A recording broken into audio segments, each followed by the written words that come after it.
Hi, hello. I'm Teacher Stella, your English teacher. Nice to meet you. Tudo bom, pessoal? Aqui é a professora Stella. Muito prazer. Vamos começar essa grande aventura que é falar inglês. Por enquanto, não estaremos nos conhecendo pessoalmente, mas estaremos aqui de forma online, levando o ensino até você aí na sua casa, ok? É um grande prazer ensinar inglês para mim. Eu espero que vocês gostem de aprender essa língua tão diferente, tão importante em tudo que a gente faz hoje em dia. Não em tudo, mas em quase tudo, né? Inglês para mim é uma paixão. Eu gosto muito de ensinar inglês. E espero que esse contato que a gente está começando hoje seja um contato de muita confiança, e de muita curiosidade da parte de vocês, tá? Porque o inglês é fundamental hoje em dia, vocês sabem disso. Por exemplo, para trabalhar online, a gente aprende muitas palavras em inglês, a gente tem que saber bastante ferramenta. A própria palavra online é em inglês, né? Então, quando você está conectado, que é o que diz a palavra online, quando você está conectado pela internet, você está usando uma palavra em inglês. Então, a gente pode não prestar muita atenção, mas é assim que acontece. Então, vamos começar essa aventura. Para mim é um prazer enorme estar aqui, dando essa primeira aula para vocês. Não tivemos a chance de nos conhecer, estamos sofrendo essa pandemia no momento, né? Mas logo, logo, né? Se Deus assim quiser, nós estaremos nos conhecendo tete a tete, face to face, ok? Pessoalmente, ok? Então vamos começar. Okay, guys, so we are going to talk about transparent words. Sim, nós vamos falar agora sobre palavras transparentes ou palavras cognatas. Por exemplo, a gente tem essa palavra aí, positive, right? O que você acha que é essa palavra, positive? Será que é a mesma coisa que em português? Positivo? Sim, exatamente. Então vamos dar uma olhadinha. É muito comum encontrarmos nos textos em inglês o que a gente chama de palavras cognatas ou transparentes, já que a forma e sentido dessas palavras são muito parecidos com os mesmos em português. E isso facilita bastante a compreensão para quem não tem tanto conhecimento assim do inglês. Por exemplo, eu tenho a palavra technology em inglês, que é tecnologia em português. Então, a grafia é muito parecida e o significado é o mesmo, né? Ou seja, transparent words são palavras muito próximas na forma de escrever e no significado nos dois idiomas, tá? A própria palavra transparent é uma palavra cognata ou transparente, assim como a palavra technology. Vamos ver mais alguns exemplos. Nós temos aqui uma série de palavras em inglês e vamos ver os seus cognatos ou palavras transparentes em português. Nós temos accident, acidente, actor, ator, air conditioner, ar-condicionado, airport, aeroporto, bank, banco, bermudas, bermudas, blouse, blusa, Brazilian, brasileiro, cable TV, TV a cabo, calculator, calculadora, camera, câmera, color, cor, computer, computador. Mais uma série. Credit card, cartão de crédito, dictionary, dicionário, secretary, secretária, family, família, elephant, elefante, hospital, hospital, incompetent, incompetente, perfume, perfume, remote control, controle remoto, restaurant, restaurante, kangaroo, canguru, sandwich, sanduíche, zebra, zebra, Então, percebam que são a mesma coisa em português e as palavras em si, a grafia, são bastante semelhantes. Observe no texto algumas palavras que são cognatas. Você pega esse texto assim, gente, eu não entendi nada. O que que é isso? É muito complicado. Mas se você for olhar esse texto a fundo, a gente vai ver que tem algumas palavrinhas que são bem parecidas com o português. E elas são realmente cognatas. Dá só uma olhada. Olha só, a gente tem percent, que é por cento em português, 70%.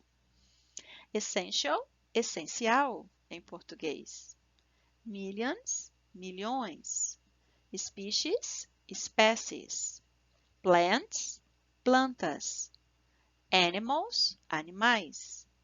Microbes, micróbios. Precious, precioso. Ocean, oceano. Atmospheric gases, gases atmosféricos. Affects, afeta. Planet, planeta. Humans, humanos. Biodiversity, biodiversidade. Então, perceba como é importante a gente estudar e perceber que em inglês algumas palavras são parecidas. Por que que isso se dá? Porque o inglês, a língua inglesa foi formada também pelo latim, com influências do latim, do francês. Então, muitas palavras que nós temos em português são parecidas e são idênticas em significado ao inglês. Então, para a gente trabalhar texto, se a gente souber palavras-chave, a gente já consegue entender um pouquinho do texto. Não é tão ruim, não é verdade? Ok, pessoal. Now let's take a look at the present simple. Vamos fazer uma revisão rápida sobre o presente simples, ok? Muito importante. O simple present tense, também chamado de present simple, é um dos tempos verbais do inglês. E como o próprio nome diz, ele é bem simples. Ele é equivalente ao presente do indicativo na língua portuguesa. Então, vamos conjugar, por exemplo, o verbo falar. Eu falo, tu falas, ele fala. Nós falamos, vós falais e eles falam. É isso? Bom, quando é que a gente vai usar o simple present? O simple present é um tempo verbal utilizado para descrever o que as pessoas fazem no cotidiano, as ações do dia a dia no presente. Além disso, ele é usado para expressar fatos. Quando vocês estudaram o verbo to be, que é o verbo ser ou estar, vocês viram exemplos de alguns fatos. Por exemplo, I am a teacher. Então, eu quando digo que eu sou uma professora, isso é um fato.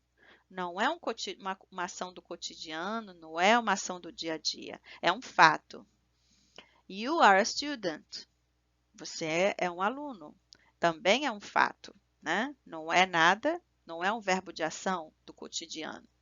John is a good boy. John é um bom menino. Aqui eu estou descrevendo, olha, eu estou descrevendo John. John é um bom menino, né? E lembra que o verbo to be, no present simple, tem três formas diferentes. Olha, am, is e are. Ele é auxiliar e principal dele mesmo. Então, por exemplo, ó, na afirmativa, lembram? A gente usou assim: I am, you are, he is, she is, it is, we are, you are e they are. Na forma interrogativa, basta botar o verbo, a forma verbal, antes do pronome I. Am I? Are you? Is he? Is she? Is it? Are we? Are you? Are they? E na forma negativa não pode faltar o not, né, gente? Olha só, é só botar o not depois do verbo, tirando da afirmativa. I am not. You are not. certo? Então, vocês viram bastante esse verbo no sexto ano. Com outros verbos, sem ser o verbo to be, o present simple fica assim. I give English classes every day. Aqui eu tenho every day indicando todos os dias. Então, eu estou falando sobre uma rotina, coisas do cotidiano, né? Então, olha o verbo aqui. Eu tenho um verbo diferente do to be. Eu tenho o verbo dar. Eu dou aulas de inglês todos os dias. It is cold in the winter. Isso é um fato. É frio no inverno. No inverno é frio. Aqui já não é um exemplo de cotidiano, mas sim de uma verdade universal, né? É um fato. He likes fruit salad. Aqui também eu estou falando sobre o que ele gosta. Eu estou descrevendo o que ele gosta e que também é um fato. Ele gosta de salada de frutas. Diferente da língua portuguesa em inglês, os verbos no Simple Present não são modificados em todas as pessoas, com exceção na terceira pessoa do singular, para he, she or it, em frases afirmativas. Então, vamos comparar. No Present Simple, vamos botar no presente simples. No presente simples do indicativo, na forma do indicativo, a gente fala, por exemplo, eu sou, tu és, ele é, nós somos, vós sois, eles são, não é isso? E então, para cada pessoa, você tem 6 conjugações diferentes. Não acontece isso no verbo, por exemplo, ter, possuir em inglês. Ele só tem duas conjugações para pessoas diferentes. Em português, por exemplo, se a gente for conjugar o verbo ter ou possuir, você tem 6 conjugações diferentes. Eu tenho, você tem, ele tem, nós temos, vós tendes e eles têm. Não é isso? Então, são 6 diferentes. E em inglês, não. Olha só que interessante. Essas são as pessoas. E olha o verbo conjugado. I have, you have, he, she, it has, we have, you have, and they have a beautiful house. Então, uma casa bonita, não é isso? Então, aqui, olha só, eu só tenho a forma have e has. Olha como é fácil, olha como é simples. Isso na forma afirmativa. Outro exemplo, agora vamos ver outro exemplo com o verbo work, trabalhar. Olha lá. I work, you work, he, she works. Ó, na afirmativa, a gente tem uma diferença na terceira pessoa do singular. Somente para ele, ela, a coisa, né? Ele ou ela, quando a gente se referir a coisas ou objetos. We, you e they é work, no plural. Então, veja que a gente só tem que se preocupar no presente simples com a terceira pessoa, que é diferente.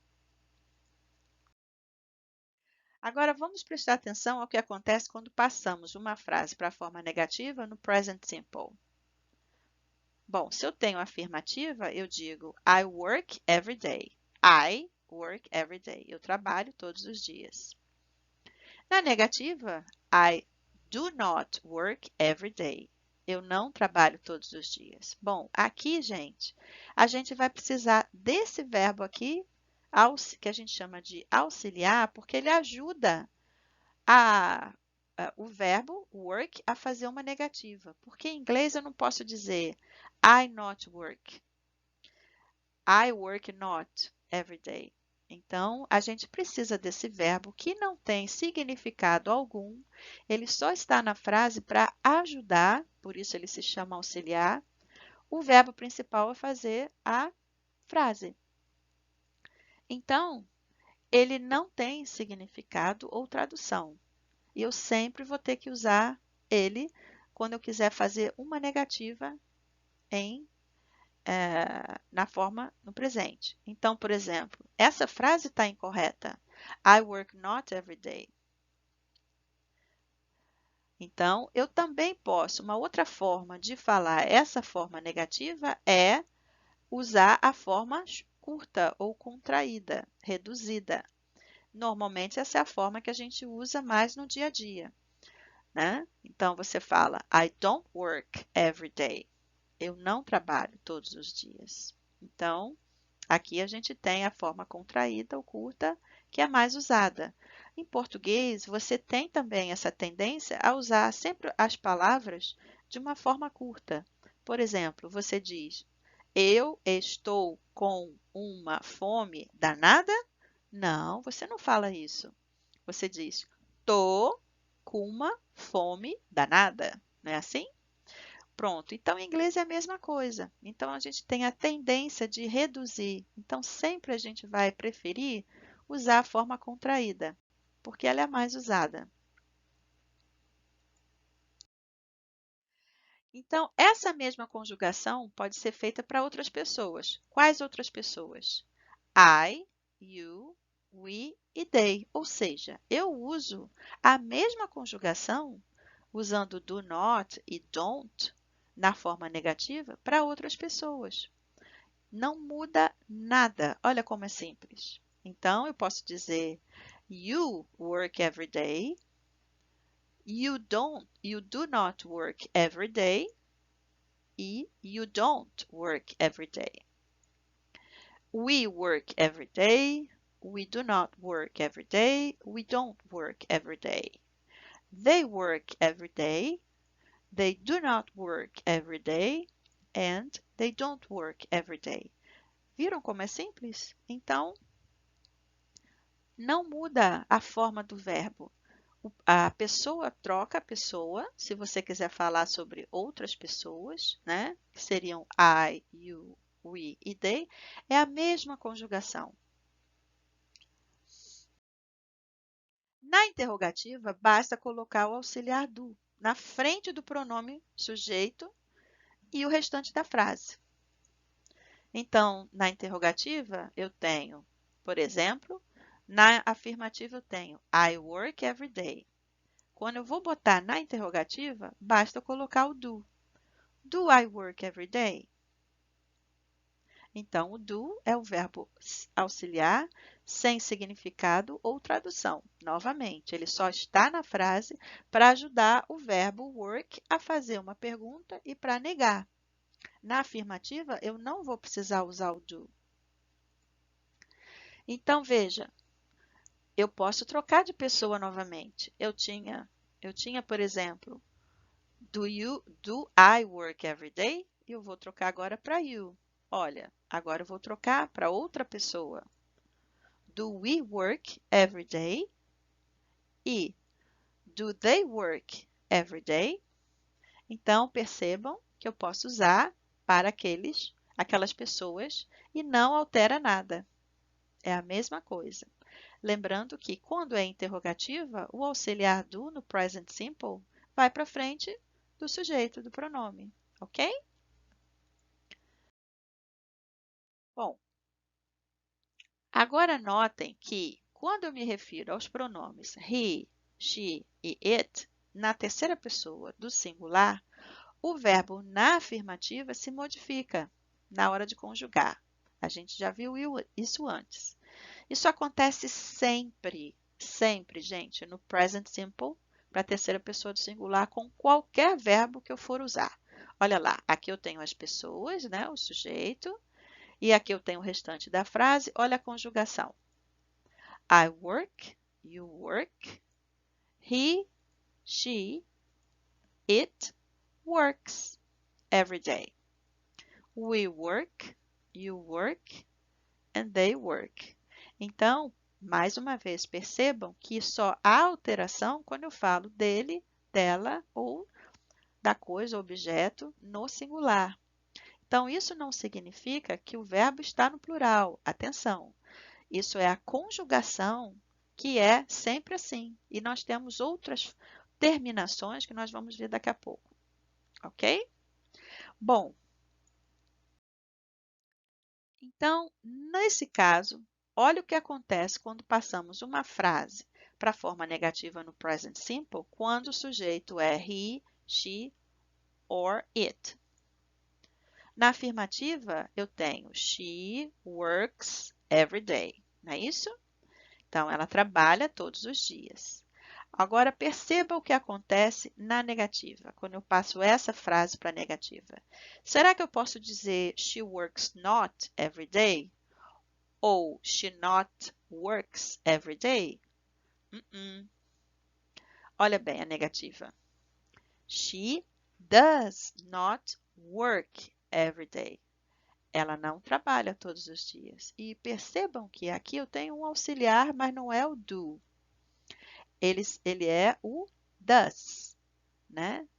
O auxiliar does, que está na frase sem significado ou tradução alguma. Ele é um verbo auxiliar. Ele só está ajudando a pessoa a fazer a negativa. O verbo é importante porque eu não posso dizer simplesmente she not work.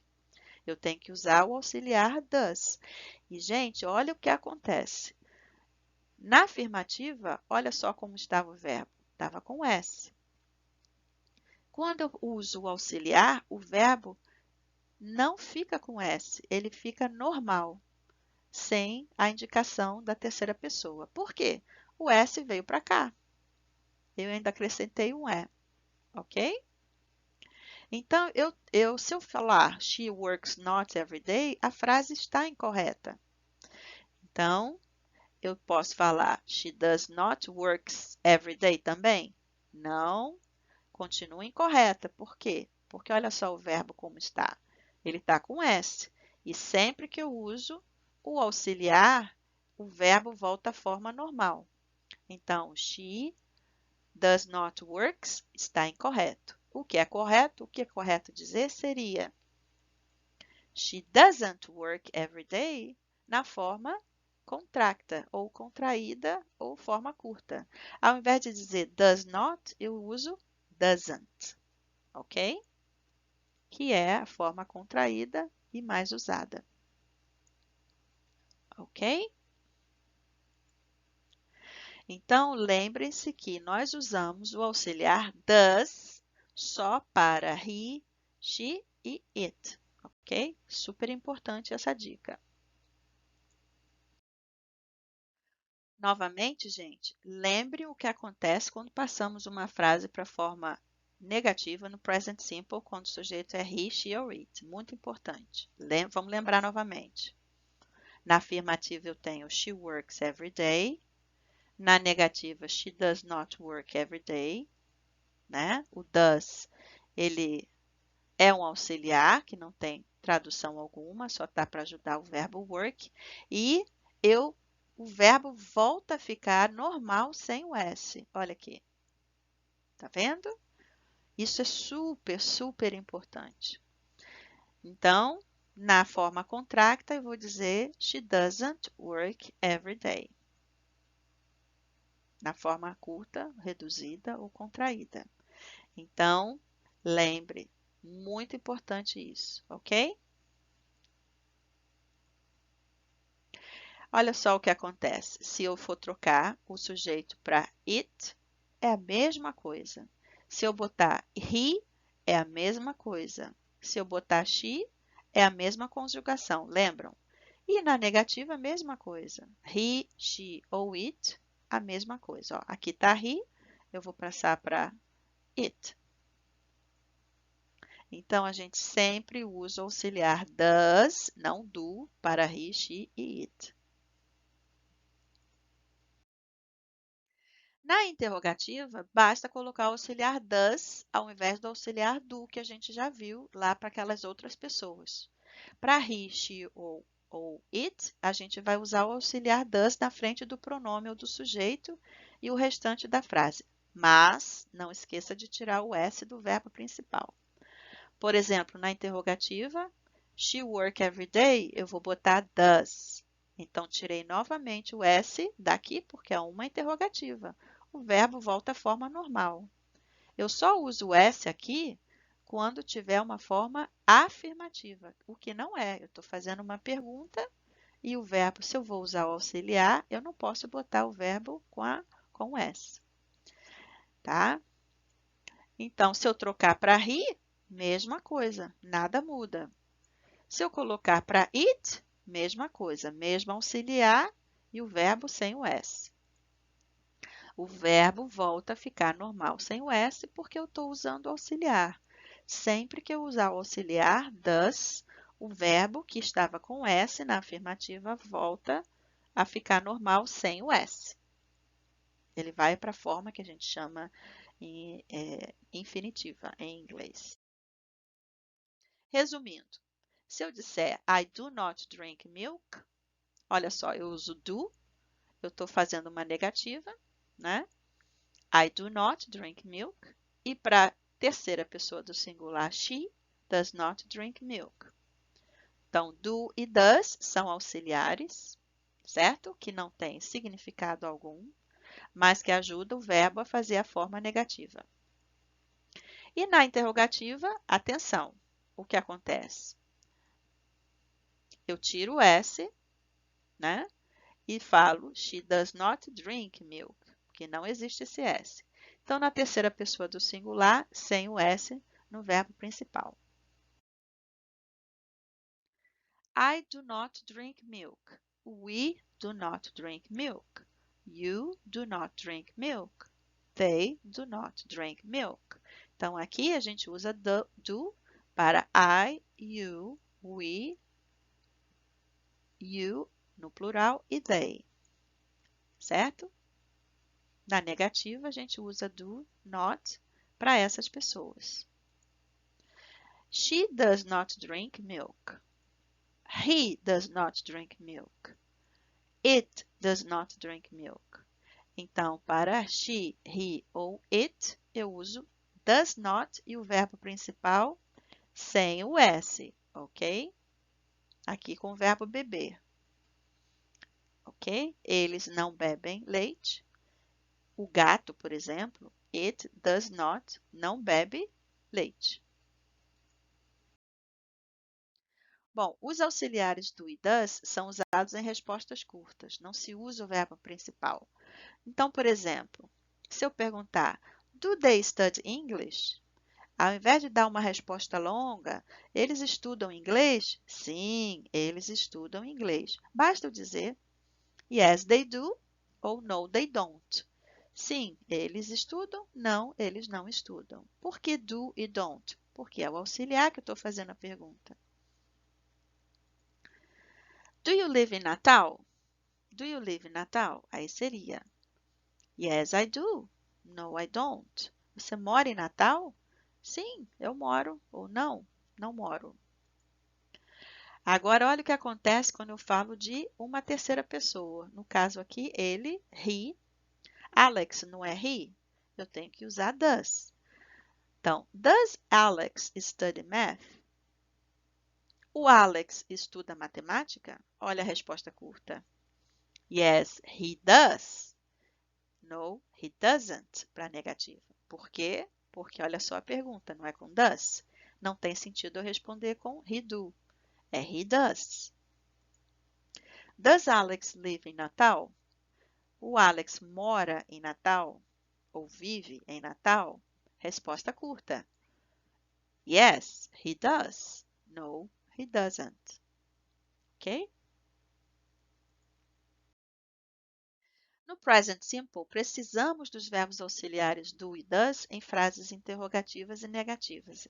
Esses verbos estão nas frases negativas e interrogativas apenas para ajudar o verbo a fazer a negação e as perguntas, e não possuem tradução. Lembrem-se disso, super importante. Vamos comparar a forma afirmativa do verbo to work com a forma negativa. Olha lá. Então, eu posso dizer he does not work, ou na forma contraída, he doesn't work, ok? E esses verbos estão nas frases negativas e interrogativas, também apenas para ajudar o verbo a fazer a negação. Então, comparando aqui a forma afirmativa com a forma interrogativa, olha lá, eu vou usar o do e o does antes da pessoa, antes da pessoa que faz, que pratica a ação, antes do sujeito. Do I, do you, does he, does she, does it. do we, do you, do they. Mais uma vez com o exemplo do verbo trabalhar. Lembre que o verbo to be, aquele verbo que vocês aprenderam bastante no sexto ano, o verbo ser ou estar, no present simple, ele não tem duas formas, ele tem três formas diferentes do present simple. E ele é o único que não precisa de do ou does para fazer a forma negativa e a forma interrogativa. Ele é auxiliar e principal dele mesmo, ele é todo exclusivo. O verbo to be é um metido à besta. Ele não precisa de ninguém para ajudar ele. Então, ele não precisa do auxiliar do e does. Então, quando eu usar o verbo to be numa frase, eu jamais vou usar do ou does como auxiliar. Ok? Ok, pessoal?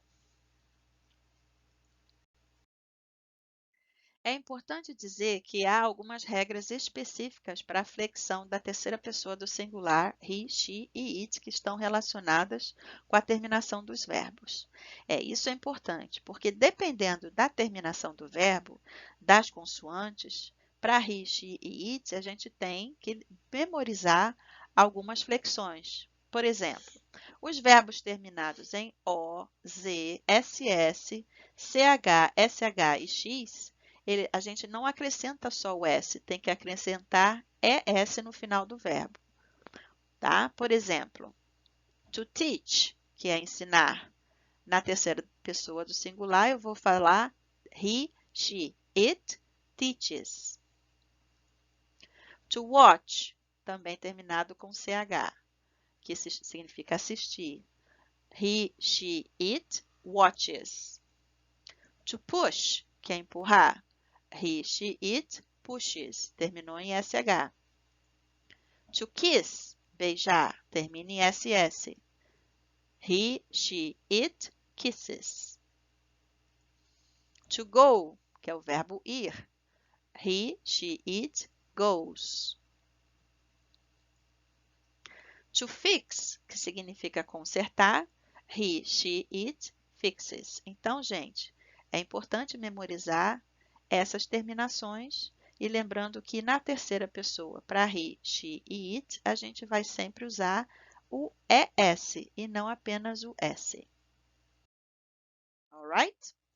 Para verbos terminados com Y, antes do Y vindo uma consoante, a gente tira o Y e a gente acrescenta IES. Por exemplo, to fry, que é o verbo fritar. He, she, it fries. IES, não apenas ES. To fly, que é voar. He, she, it flies. Percebam que antes do Y, a gente tem uma consoante. Ó, consoante R, consoante L. To study, estudar. Ó, antes do Y tem a letra D. Então, he, she, it studies. Tem que ser IES. To worry, que é se preocupar. A gente tem o R novamente. He, she, it worries. Agora, para verbos que terminam em Y, mas antes do Y vem uma vogal, a gente só precisa acrescentar o S normalmente. Então, a gente não precisa se preocupar. Olha lá. To say, que é o verbo dizer. Antes do Y, termina com Y, mas antes do Y tem uma vogal, a vogal A. Então, he, she, it says. To play, que é brincar ou jogar. He, she, it plays. To stay, verbo ficar, permanecer. He, she, it stays. To obey, olha lá. Y, antes do Y, a gente tem a letra E, que significa obedecer. He, she, it obeys. Então, basta acrescentar o S. Enjoy, também antes do Y, a gente tem vogal, a vogal O, que significa gostar. He, she, it enjoys. Simples assim. Então, aqui nós temos as regras, tá? Para vocês lembrarem alguns verbos. para vocês prestarem atenção, ok? Mais exemplos para vocês verem com relação à terminação. Se tem uma consoante e tem o Y, a gente vai acrescentar IES. Se tem essas terminações, a gente acrescenta ES. E a maioria dos verbos na terceira pessoa só coloca S. E também quando você tem um verbo terminado em Y e antes vem uma vogal, você só vai colocar o S. E aqui estão os exemplos. Por exemplo, modelo de atividade. Quando eu pedir para vocês passarem as frases para a forma negativa e interrogativa no presente simples, vocês têm que prestar atenção ao verbo, não é? Aqui, por exemplo, you go to school every day. Então, se eu vou passar isso aqui para a forma negativa ou interrogativa, eu vou precisar do verbo auxiliar, do ou does. Qual é o segredo? Identificar o sujeito. Então, aqui, se eu tenho you, eu uso para you, do. Mary é como se fosse ela, she. Então, eu não vou usar o do, certo? Olha o verbo como já está modificado. My friends é meus amigos. Então, eu estou falando deles. Então, seria they. They like soccer, né? My friends, meus amigos, pessoas de quem eu estou falando. Então, olha a negativa como ficaria para a primeira frase. You go to school every day. You don't go to school every day. Então, aqui eu usei o auxiliar do com a negativa, don't, forma contraída. Interrogativa, eu vou passar o do para frente, do you, né? Eu sempre vou tirar a interrogativa da forma afirmativa. Ficaria, do you go to school every day? Agora aqui, atenção. Mary é she. Olha o verbo, plays. Eu não vou usar o auxiliar do, eu vou usar o auxiliar does. Na negativa, eu vou dizer Mary doesn't play volleyball. E na interrogativa, também vou usar o auxiliar does. Does Mary play volleyball? No número 3, a gente tem meus amigos, então seria relativo a they. Eu vou usar do para they, não é isso? Então, na negativa, ficaria My friends don't like soccer.